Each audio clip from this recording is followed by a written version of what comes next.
Good morning friends. Next lecture છે પંચકર્મની અંદર indication of the વમન કર્મ. તો વમન કર્મ કઈ કઈ કન્ડિશનની અંદર કરી શકાય? તો કે પીનસ, જે કફજ વિકારો છે એને આપણે યાદ કરવાના છે.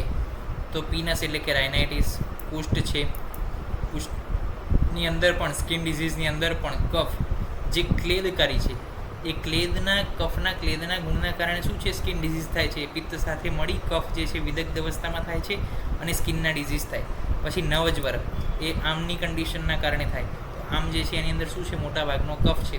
પછી આવે છે રાજ્યક્ષમાં, પછી આવે છે કાસ, શ્વાસ, ગલગ્રહ અને ગલગંડ. હવે જુઓ, તમને એક વસ્તુ આની અંદર કોમન લાગી હશે કે આ બધા ડિઝીઝ છે કંઈક ને કંઈક અંશે જે છે રેસ્પાયરેટરી સિન્ડ્રોમ, રેસ્પાયરેટરી સિસ્ટમ સાથે જે છે જોડાયેલા છે. જુઓ, પીનસ થઈ ગયો, પછી નવજ્વર થઈ ગયો, ચલો ઓન્ટ્રોલોજી, પછી રાજ્યક્ષમાં થઈ ગયો કાસ, શ્વાસ, ગલગ્રહ, ગલગંડ. તો બધા ડિઝીઝ ક્યાંના છે? અહીંયા આટલા વિસ્તારના છે. હવે આપણે વાત કરવી છે સ્લીપદ, મેહ અને મંદાગ્નિ. આ તો યાદ રહે, કોમન ત્રણ વસ્તુ યાદ રહે: સ્લીપદ, મેહ, મંદાગ્નિ. સ્લીપદ, મેહ, મેદ, મંદાગ્નિ. તો એ ડિઝીઝની અંદર પણ આપણે શું કરવાનું છે? વમન કરી શકીએ છીએ.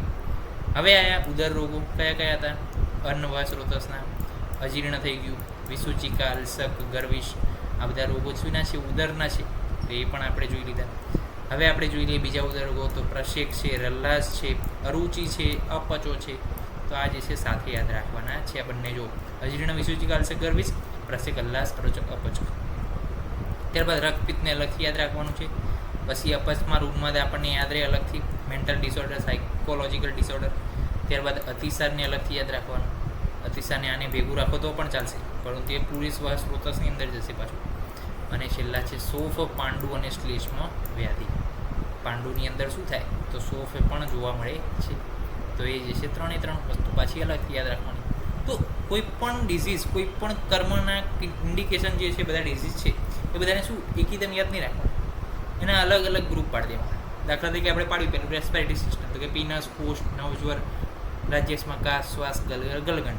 ત્યારબાદ ત્રણ બીજા આવ્યા: સ્લીપદ, મેહ, મંદાગ્નિ. ત્યારબાદ ઉદર રોગના ચાર: અજીર્ણ, અલ્સક, વિસૂચિકા, ગર્વિશ. ત્યારબાદ બીજા ચાર: પ્રશેક, હલ્લાસ, અરોચક, અપચો. ત્યારબાદ રક્તપિત્તને યાદ કરી લઈએ, ઉન્માદ, અપસ્માર, મેન્ટલ ડિસઓર્ડરને યાદ કરી લઈએ, અતિસારને યાદ કરી લઈએ, ડાયરિયાવાળું, અને સોપ, પાંડુ અને શ્લેષ્મ વ્યાધિ. તો વમન જે છે આ કન્ડિશનની અંદર કરી શકાય. કફત દોષોમાં પિત્ત કફની જગ્યા આવૃત કરે ત્યારે અને વાત પ્રધાન કફની અવસ્થા હોય ત્યારે પણ આપણે વમન પ્રક્રિયા કરી શકીએ છીએ. તો આ થઈ ગયા ઇન્ડિકેશન ઓફ ધ વમન કર્મ. નેક્સ્ટ લેક્ચરની અંદર કોન્ટ્રાડિક્શન વિશે અભ્યાસ કરીશું. ત્યાં સુધી રજા આપશો. જય હિન્દ, જય ભારત, જય જય ધન્વંતરી. નમસ્કાર.